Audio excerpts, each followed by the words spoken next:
amigos, estamos de volta com Um Café com Kardec. Como todos sabem, semanalmente estamos disponibilizando novos vídeos.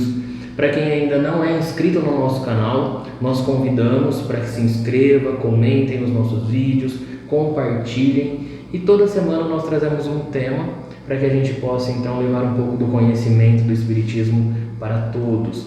E o tema dessa semana é erraticidade. Dentro da doutrina espírita nós escutamos muito esse termo, erraticidade. Erraticidade é o estado dos espíritos errantes durante o intervalo de suas existências. Então, João, eu pergunto para você, o que é um espírito errante? Qual é o significado então dessa palavra errante? Ele está em erro? Como que nós entendemos então essa palavra? Certo. Bom, quando a gente consulta o dicionário, nós vamos encontrar dois sentidos para a palavra errante, né? E exatamente por conta disso, muitos, né, que têm contato com a obra do Kardec, que leem espíritos errantes e vão consultar essa palavra, quando eles acabam, né, olhando para um dos significados da palavra errante, que é exatamente essa questão de quem erra, o que erra, né? Errante é que erra. Acreditam que quando Kardec usa espíritos errantes, ele está querendo falar que são espíritos que erram, né?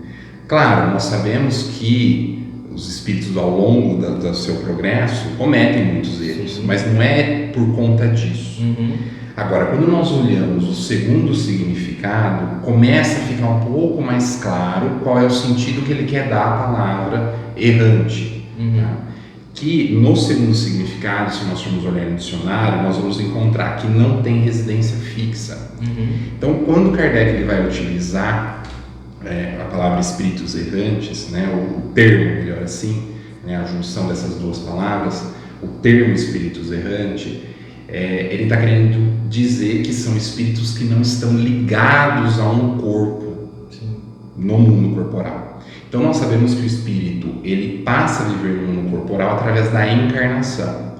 Quando esse corpo morre, ele desencarna, ele retorna ao mundo espiritual, é exatamente quando o espírito ele se torna errante, ele desencarna e se torna um espírito errante, que é aquele que fica aguardando no mundo dos espíritos uma nova existência corporal para que possa reencarnar novamente. Então, o termo espíritos errantes é isso, aquele que está no mundo espiritual, não ligado, né, a um corpo, aguardando novamente reencarnar. E todos os espíritos são errantes? Não, nem todos os espíritos são errantes. Por quê? Porque se nós observarmos lá na escala espírita, nós vamos ver que o espírito, depois que ele passa por todo, né, os degraus do progresso, ele atinge a categoria, a primeira ordem, né, que é dos espíritos perfeitos. E os espíritos perfeitos, eles não têm mais a necessidade de ficar reencarnando, ou seja, de ficar encarnando diversas vezes, nem passando por esse processo sucessivo de retorno ao mundo corporal.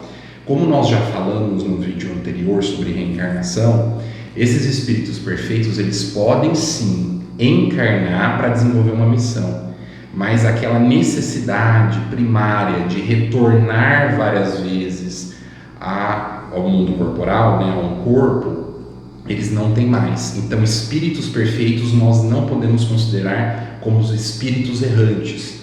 Por quê? Porque eles não estão vivendo num estado no mundo espiritual, aguardando novamente retornar ao mundo corporal. Eles vivem de maneira permanente no mundo espiritual.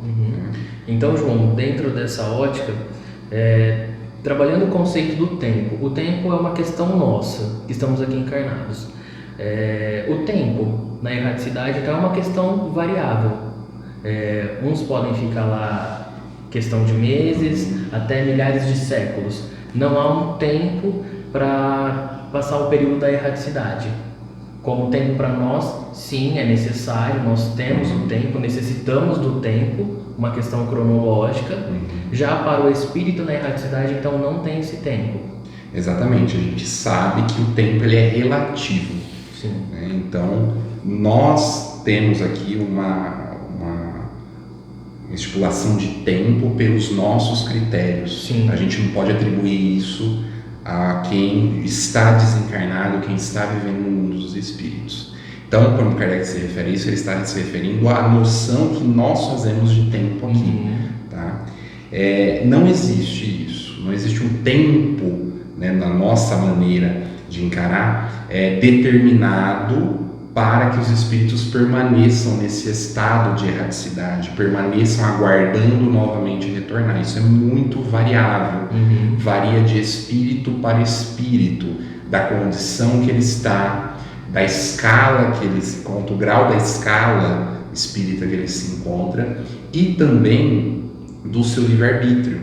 Porque a gente sabe que conforme o espírito ele vai progredindo, ele vai ganhando mais condições, mais conhecimento, ele vai, de uma certa forma, né, ganhando mais livre-arbítrio e uma liberdade maior de poder escolher as coisas.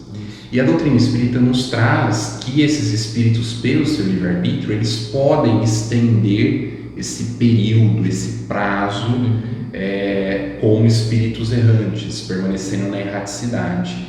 Então, cada espírito vai ter, né, um certo tempo que vai permanecer lá. Inclusive, alguns podem reencarnar imediatamente, mas não são os raros casos. Sim. A grande maioria dos casos permanece um tempo maior ou menor, dependendo de diversos fatores. Sim. Bom, então, dentro desse conceito de erraticidade, há algum lugar circunscrito para os espíritos após o desencarne? Então, isso é um motivo de grande confusão, né, no meio espírita.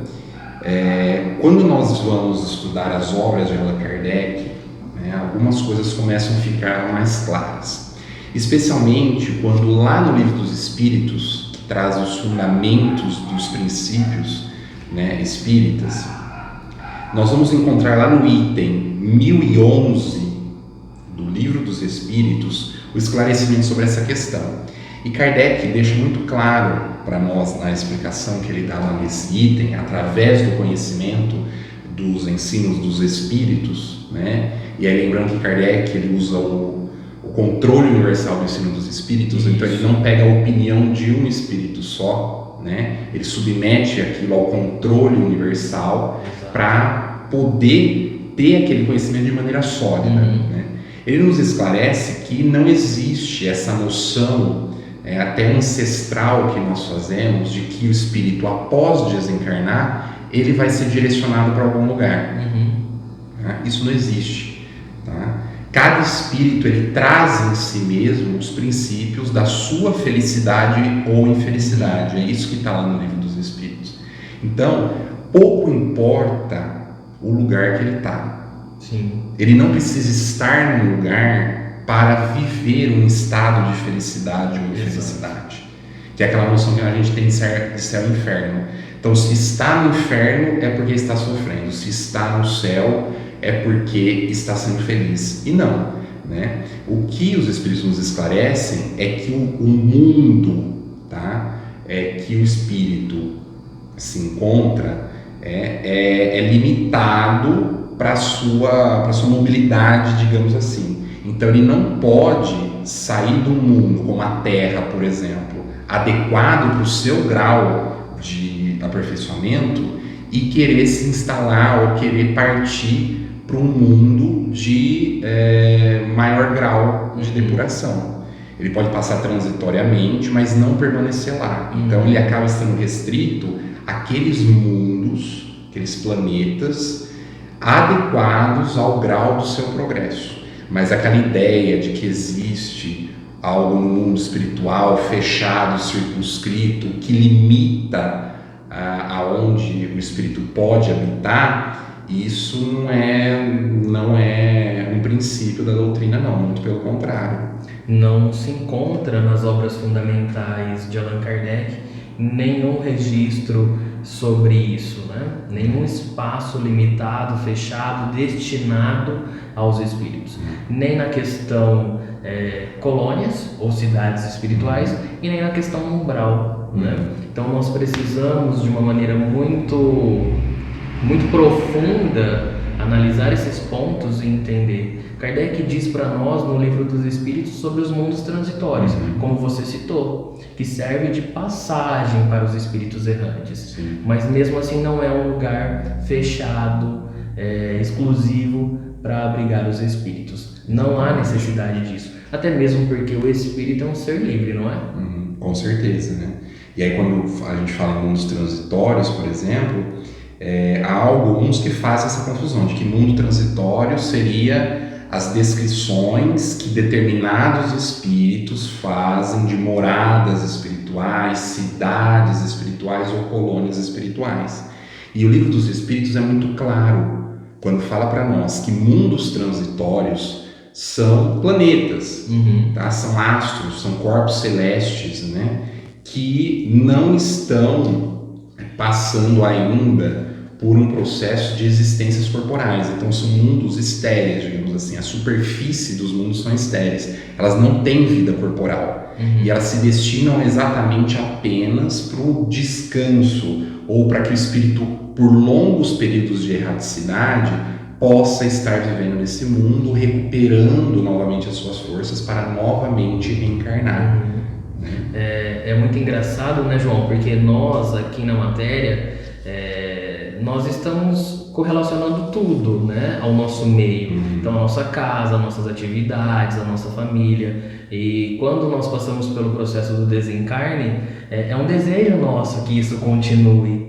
Então a gente muitas vezes cria esses lugares, essas situações, ou aquele conceito do céu maravilhoso, justamente pelo nosso apego à matéria. Exatamente. Ainda da nossa pequenez em relação a tudo isso, nós estamos ligados, então nós queremos de uma certa forma que isso continua. Só que dentro das obras é muito importante a gente passar a entender que o que conta na nossa existência é os nossos atos, as nossas atitudes e a nossa moral, né? E que o espírito não está sozinho, como nunca esteve. Ele está em progresso e ele habita mundos justamente para continuar progredindo, né? Então vai de mundo para mundo e continuando aí no seu caminho na erraticidade. Então entender esse conceito de erraticidade eu acho muito importante. Levar essa mensagem a todos, eu acho muito importante, e desmistificar alguns conceitos que estão dentro da doutrina e que todos nós precisamos analisar e cada um faz a sua escolha, né? Nós, diante da nossa inteligência, dos nossos argumentos, daquilo que nós buscamos, nós possamos compreender a fundo o que está sendo dito, mas que tem que tomar cuidado com tudo, tem, né? E sempre começando pelas obras fundamentais, que são as obras de Allan Kardec. Exatamente, né? A gente precisa deixar claro que o Espiritismo ele não tem um índex, né? Isso. Proibitório, né? Aquela lista que a igreja tinha, né? De livros proibidos para leitura. Então, ninguém que é espírita ou que se propõe a estudar o Espiritismo está proibido de ler nenhum livro. Pelo contrário, é preciso que se leia para que lá, através de uma análise crítica, possa-se realmente tirar os ensinamentos próprios, né? Mas sempre tendo em Kardec essa análise pormenorizada. Por quê? Para a gente separar o que é opinião pessoal dos espíritos, o que é uma vivência pessoal de um espírito, que muitas vezes não vai se aplicar à vivência de outro. Exato. Né? Então a gente não pode colocar a opinião ou a vivência de um espírito só e dentro disso colocar todo mundo, tá? Todos os espíritos que vão desencarnar dentro de um mesmo pacote. Né? Em Allan Kardec nós temos o detalhamento melhor de todas essas condições de existência após o desencarne, baseado exatamente no controle universal do ensino dos espíritos. Então, todos com certeza podem ler todos os livros que quiserem, todas as obras, mas não levando aquilo como algo sagrado e não colocando aquilo generalizando para todo mundo. Exatamente. Muito bem colocado. Bom, e assim nós encerramos então mais um bate-papo, mais um estudo, colocamos esse tema tão profundo e nós voltaremos com outros assuntos tão pertinentes assim no meio espírita, e agradecemos a presença de todos e até um próximo vídeo.